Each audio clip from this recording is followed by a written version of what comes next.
콘테 감독이 AC 밀란 상대로 압도적인 전적이거든. 그래요? 토트넘! 토트넘 나왔습니다. 야, 토트넘 대 AC 밀란. 이 경기 괜찮겠네요. 나폴리. 나폴리. 예, 나폴리. 야, 나폴리 대진원도 괜찮네. 와, 나폴리 잘 풀린다. 네. 안녕하세요, 볼리TV 손영욱입니다. 짧게 홍보 하나 하고 가겠습니다. 유료 광고는 아니고요. 제가 이번에 유럽 축구에 대한 책을 한 권 번역을 했습니다. 이번에 챔피언스 리그에서는 안타깝게 탈락을 했지만 21세기 최고의 축구 클럽 중에 하나라고 할 수 있는 팀이죠. 바르셀로나의 흥망성쇠를 다룬 책 바르사입니다. 유럽의 저명한 저널리스트인 사이먼 쿠퍼가 쓴 책이고요. 바르셀로나가 크루이프 시대를 거쳐서 과르디올라, 메시를 만나 정상까지 올라갔다가 어떻게 최근에 이렇게 무너지게 되는지, 흔들리게 되는지, 이거를 바르셀로나의 어떤 태생적인 부분, 그리고 바르토메오의 어떤 삽질들, 이런 것들을 잘 좀 설명을 하면서 굉장히 재밌으면서도 냉소적인 시각, 또 다양한 어떤 취재, 이런 과정을 통해서 엮은 책인데요. 두껍습니다. 근데 굉장히 흥미진진하게 읽으실 수 있다라고 생각을 하고 좀 권해드립니다. 그리고 최근에 은퇴를 선언한 피케 선수가 왜 앞으로 바르셀로나에서 더 큰 영향력을 가진 인물로 성장을 할 것인지에 대한 얘기들도 많이 나오니까요. 네, 많이 읽어주십시오. 참고로 바르셀로나는 오늘 챔스 대진 추첨 끝나고 유로파리그 16강 플레이오프 대진 추첨이 있었거든요. 여기에서 무려 맨체스터 유나이티드를 만나게 됐습니다. 자, 2022-23 UEFA 챔피언스 리그 16강 대진 추첨이 진행이 됐습니다. 보시다시피 조 1위 팀들 그리고 2위 팀들이 따로 포트에 각각 묶였죠. 이렇게 나뉘어서 진행이 됐습니다. 이렇게 진행이 된 대진 추첨 과정에서 몇 가지 룰이 있었는데요. 첫째, 1위는 1위끼리, 2위는 2위끼리 이렇게는 만나지 않는다. 같이, 그러니까 조 선두를 차지한 팀들끼리는 안 맞는다는 거죠. 좀 조별리그 성적이 반영이 된 그런 대진 추첨의 원칙이고요. 둘째는 같은 나라 클럽끼리는 만나지 않습니다. 리버풀, 첼시, 토트넘, 이런 맨시티 이런 팀들은 서로 만나지 않는 이런 룰이 적용이 됐고요. 그리고 셋째, 조별리그 때 한 조였던 팀들끼리는 만나질 않습니다. 나폴리는 리버풀을 안 만나고 토트넘은 프랑크푸르트를 안 만나는 이런 원칙 아래 대진 추첨이 진행이 되는데요. 굉장히 흥미로운 결과들이 나왔습니다. 맨시티는 라이프치히, 그리고 벤피카는 클럽 브리에를 만났고요. 레알 마드리드와 리버풀, 바이에른 뮌헨과 PSG. 야, 이거 두 개는 진짜 결승전급 빅매치 아닙니까? 그리고 첼시가 도르트문트, 포르투는 인터밀란 상대를 하게 됐고요. 그야말로 아주 다양한 구성으로 DC들이 준비가 돼 있는 그런 어떤 뷔페 같은 그런 16강이 아닌가 이번 시즌 생각이 되는데, 여기서 일단 우리 선수들이 속한 대진을 좀 더 살펴보도록 하겠습니다. 손흥민 선수의 토트넘은 이탈리아 명문인 AC 밀란을 만나게 됩니다. 밀란이 이제 김민재의 나폴리에 이어서 현재 세리에아 2위를 달리는 팀인데요. 자국 리그에서는 유벤투스가 워낙 좀 막강한 그런 역사를 갖고 있는 팀이지만 챔피언스 리그는 다릅니다. 이탈리아 리그 팀들 가운데 독보적으로 챔피언스 리그 우승을 많이 했어요. 전 레알 마드리드 다음으로 통틀어서 두 번째로 많이 우승을 차지한 무려 7번이나 챔피언스 리그에서 우승을 했던 챔스의 강자입니다. 지금 이제 올리비에 지루, 또 하파엘 레앙, 브라임 디아즈 같은 선수들이 공격에 나서고요. 이 16강 경기가 2월 달에 재개가 되기 때문에 선수단 구성에는 두 팀 모두 변화가 있을 수가 있습니다. 2월, 3월에 거쳐서 이제 16강 1차전 진행이 되고, 그 다음 8강이 3월 달부터 이어지거든요. 8강 대진 추첨은 다시 합니다. 그때 가서. 자, 참고로 콘테 감독은 아마 요 대진 보면서 혼자서 씩 웃었을 것 같아요.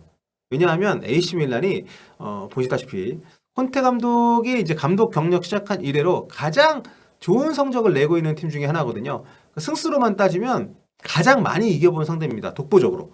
인터밀란과 유벤투스 감독을 맡았던 시절에 대부분 이제 대결을 펼쳤는데 14번을 만났어요. AC 밀란하고 콘테 감독이. 팀은 달랐지만 그런데 여기서 한 번밖에 안 졌습니다. 10승 3무 1패입니다. 14번 만나가지고. 요 정도면은 특히 이제 이런 명문팀들 간의 경기에서 굉장히 압도적인 전적이죠.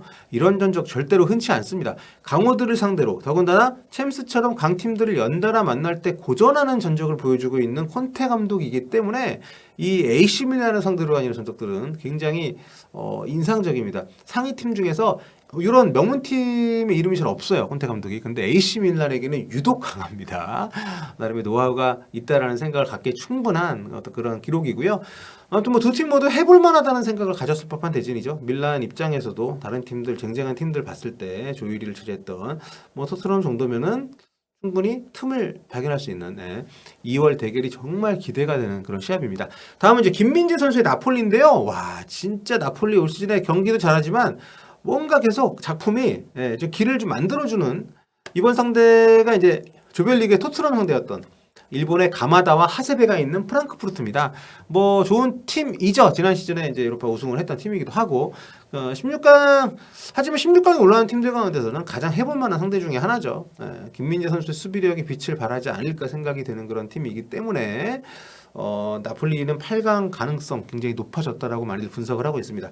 자, 다음으로는 이제 빅매치들 좀 볼게요. 레알 마드리드하고 리버풀, 그리고 바이에른 뮌헨하고 파리 생제르맹인데, 자, 레알과 리버풀은 이제 2018년, 2020년 최근 4년 동안 두 번이나 결승전에서 만난 상대입니다. 두 번 다 레알이 1대 0으로 승리를 해서 우승컵을 가져갔는데요.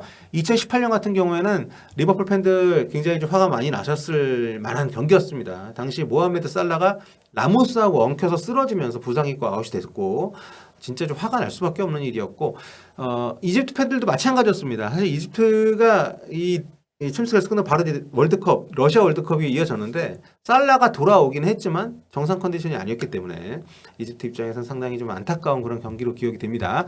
다음으로는 바이에른 뮌헨하고 이제 파리 생제르맹, 요거 역시 결승전급의 대진이죠. 실제로 지난 2019-20 시즌 결승전 때 맞붙은 그런 두 팀이고요. 그때 이제 리스본에서 경기가 있었는데 바이에른 뮌헨이 이제 코망에 결승골로 1대 0으로 이겨서 우승팀이 됐었습니다. 그만큼 아주 뭐 종이 한 장 차이의 전력을 가진 그런 팀들이고, 누가 결승에 올라도 이상하지 않은 팀들이 이렇게 16강부터 만나게 됐다는 거, 뭐 제3자들에게는 굉장히 흥미로운 그런 결과가 아닌가.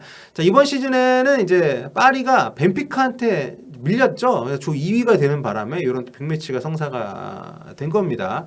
그래서 다들 조 1위 한 팀들이 토트넘도 마찬가지고 나폴리도 마찬가지고 PSG만 안 만나길 아마 바랬을 텐데 바이에른 뮌헨이 이 대진을 가져갔습니다. 그러고 보면 PSG가 최근 3시즌 동안 16강 상대가 레바민이에요. 바르셀로나, 레알 마드리드, 이번에 바이에른 뮌헨. 참 좀 침싸고 연을 맺기가 쉽지 않은 파리 생제르맹인데 이번에는 어떨지 한번 봐야 될 것 같습니다. 자, 이번 시즌 결승전은요, 터키, 그러니까 튀르키예죠, 이름이 튀르키예. 여기가 이제 2005년에 이때 파리 생제르맹, PSV 에인토번이 만약에 4강에서 밀란을 잡았다면 결승에 올라갈 수 있었던 그 대회, 박지성, 이영표 선수가 결승에 올라갈 수 있었던 그 대회, 이 대회에 그 리버풀 팬들한테는 이른바 이스탄불의 기적으로 기억이 되는, 바로 그 이스탄불의 아타튀르크 경기장에서 이번 결승전이 열립니다. 그 당시에 이제 AC 밀란한테 전반에만 3골 먹고 거의 좀 어려웠던 시합인데 3대3 동점 만들고 승부차기 가서 리버풀이 극적인 우승을 했었던 그런 바로 그곳인데, 여기에서 바로 어떤 두 팀이 이번에 또 결승에 오르게 될지, 토트넘, 현재로서는 토트넘은 쉽지 않겠지만 경기력을 봐서 나폴리 쪽에 오히려 국내 많은 팬들이 좀 기대를 하고 있거든요. 과연 프랑크푸르트를 잡고 8강에 올라가서 또 어떤 대진을 만나게 될지, 토트넘도 뭐 물론 당연히 올라갈 수 있고요. 여러 가지 면에서 기대가 되는 2022-23 시즌 챔피언스리그 16강 카타르 월드컵 끝나고 2월에 재개가 되니까 시간 여유가 있거든요. 네, 그때 함께 또 입중계 같이 보시기 바라겠습니다. 여기서 마무리할게요. 볼빠.